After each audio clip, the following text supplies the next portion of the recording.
Shalom, kita berjumpa lagi di dalam renungan Kamis. Hari ini tanggal 21 Juli 2022 yang saya beri tema Jaminan Tuhan untuk Kesulitan Hidup. Yang terambil di dalam Mazmur 46 ayat yang pertama sampai ayat yang ke-12 mengatakan demikian. Untuk pemimpin biduan dari Bani Korah dengan lagu Alamot nyanyian. Allah itu bagi kita tempat perlindungan dan kekuatan sebagai penolong dalam kesesakan sangat terbukti. Sebab itu kita tidak akan takut sekalipun bumi berubah, sekalipun gunung-gunung goncang di dalam laut, sekalipun ribut dan berbuih airnya, sekalipun gunung-gunung goyang oleh geloraknya. Kota Allah, kediaman yang maha tinggi, disukakan oleh aliran-aliran sebuah sungai. Allah ada di dalamnya, kota itu tidak akan goncang. Allah akan menolongnya menjelang pagi. Bangsa-bangsa ribut, kerajaan-kerajaan goncang, ia memperdengarkan suaranya, dan bumi pun hancur. Tuhan semesta alam menyertai kita, kota benteng kita ialah Allah Yakub. Pergilah, pandanglah pekerjaan Tuhan, yang mengadakan permusuhan di bumi, yang menghentikan peperangan sampai ke ujung bumi, yang mematahkan busur panah, menumpulkan tombak, membakar kereta-kereta perang dengan api. Diamlah dan ketahuilah bahwa akulah Allah, aku tinggikan di antara bangsa-bangsa, ditinggikan di bumi. Tuhan semesta alam menyertai kita, kota benteng kita ialah Allah Yakub. Pada tanggal 31 Oktober tahun 1517, Dr. Martin Luther membakukan 95 tesisnya di atas pintu gereja di Wittenberg di Jerman.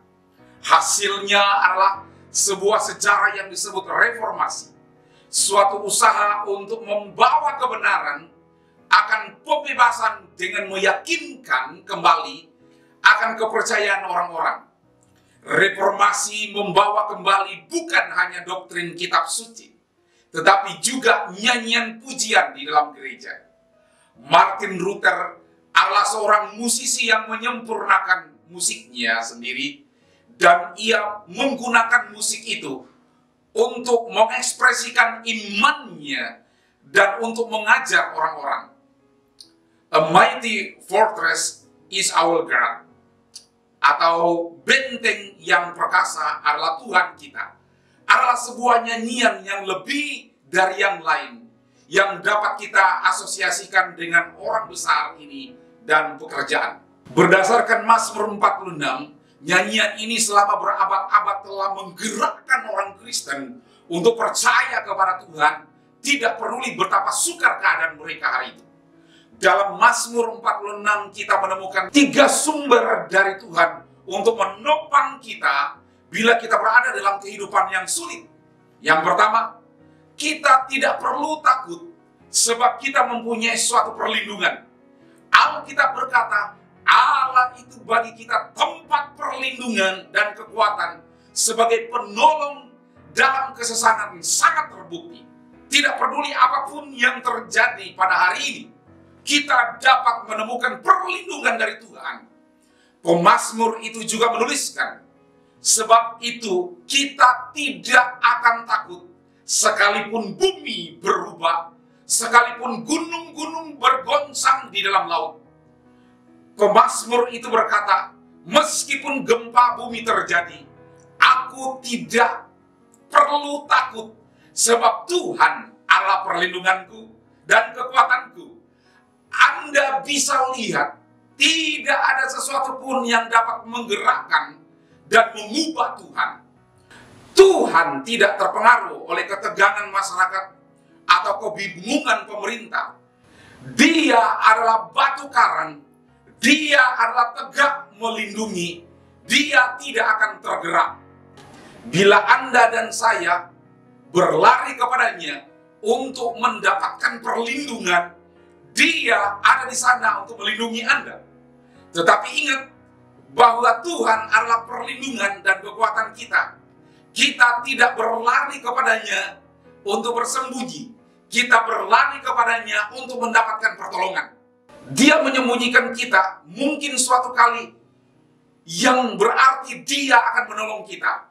Dan kemudian dia akan mengirim kita kembali ke medan pertempuran, supaya kita dapat ikut menyempurnakan kehendaknya dalam dunia ini. Tuhan menyembunyikan kita tidak untuk memanjakan kita, tetapi Tuhan mempersiapkan kita. Dia menguatkan kita sehingga suatu kali kelak dia menggunakan kita. Kita telah belajar bahwa kita tidak perlu takut sebab kita mempunyai perlindungan. Yang kedua, Mazmur 46 mengatakan kepada kita bahwa kita tidak perlu layu sebab kita mempunyai sungai. Kota Allah, kediaman yang maha tinggi, disukakan oleh aliran-aliran sebuah sungai. Allah ada di dalamnya. Kota itu tidak akan goncang. Allah akan menolongnya menjelang pagi. Yerusalem adalah sebuah kota yang besar, yang tidak dibangun di atas sungai. Kota-kota Mesir yang besar dibangun di sepanjang sungai Nil. Babylon dibangun di atas sungai Efrat. Roma dekat sungai Tiber. Tapi Yerusalem tidak mempunyai sebuah sungai pun yang melewatinya untuk memberi sumber air.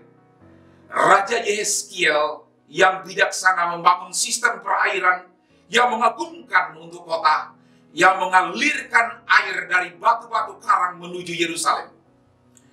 Ahli-ahli arkeolog telah menemukan sistem yang dibangunnya ini, dan Anda dapat berjalan melewatinya di kota Yerusalem.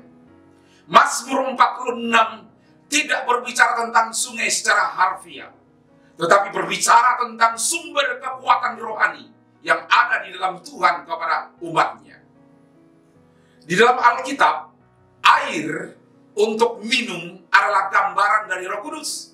Di dalam Yohanes pasalnya yang ke-7, Yesus membandingkan Roh Allah dengan sungai dari air kehidupan. Alkitab mengatakan, barang siapa haus, baiklah ia datang kepadaku, dan dari dalam hatinya akan mengalir aliran-aliran air hidup.